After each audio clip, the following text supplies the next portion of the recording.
Well, a major immigration battle is now unfolding right here on Capitol Hill after the House voted late last night to extend temporary protected status, or TPS, for hundreds of thousands of Haitian nationals living here in the U.S. In a 224 to 204 vote, the House approved a 3-year extension covering roughly 350,000 Haitians, with 10 Republicans and 1 independent joining all Democrats to pass the measure. The move immediately sparked backlash from conservatives who argue the program has gone far beyond its original intent. Now, TPS was first granted to Haitians following the devastating 2010 earthquake, which did kill over 200,000 people and left the country in crisis. The designation was meant to be temporary, allowing Haitians already here in the U.S. to remain until conditions improved. However, nearly 15 years later, those protections have been extended again and again across multiple administrations, raising concerns that a temporary program has effectively become permanent policy. Under President Donald Trump, efforts were made to end TPS protections, arguing that indefinite extensions undermine immigration enforcement and the rule of law. Now, this latest House vote directly challenges that position, and the divide is sharp.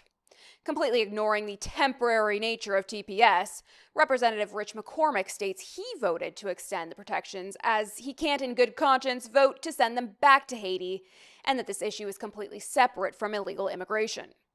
But really, is it though?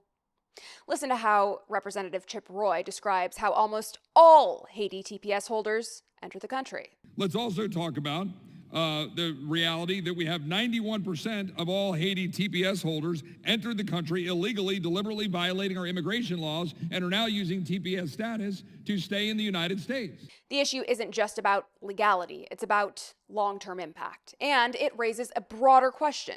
Does extending these protections actually benefit the United States?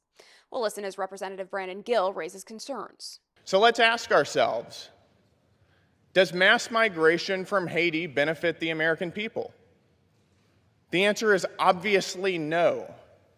65% of non-immigrant Haitian-headed households are on welfare. Does that make America stronger or more prosperous or more wealthy in any way? Of course it doesn't. And yet we're being asked to give them amnesty and make these absolutely horrendous years of open borders effectively permanent. All of this has fueled broad criticism that extending TPS once again effectively turns what was supposed to be temporary protection into a long-term amnesty policy. At the center of the debate is a fundamental question. Should temporary protections ever become long-term residency? Well, supporters of the bill argue Haiti remains unstable and unsafe, and that sending individuals back could worsen humanitarian conditions. Meanwhile, opponents say the program is being stretched far beyond its original purpose, and that Congress is now overriding executive authority on immigration enforcement and turning the United States into a permanent hotel rather than a temporary refuge. Despite passing the House, the bill does face a very uncertain future in the Senate, where it is expected to face strong opposition. And even if it does clear both chambers, the White House has signaled President Trump would veto any legislation that extends TPS protections for Haitian nationals. So what comes next? This now sets up a broader showdown over immigration policy, executive authority, and the future of programs like TPS. What began as a temporary humanitarian measure is now at the center of a much larger debate, one that goes to the heart of how the United States handles immigration, enforcement, and long-term residency.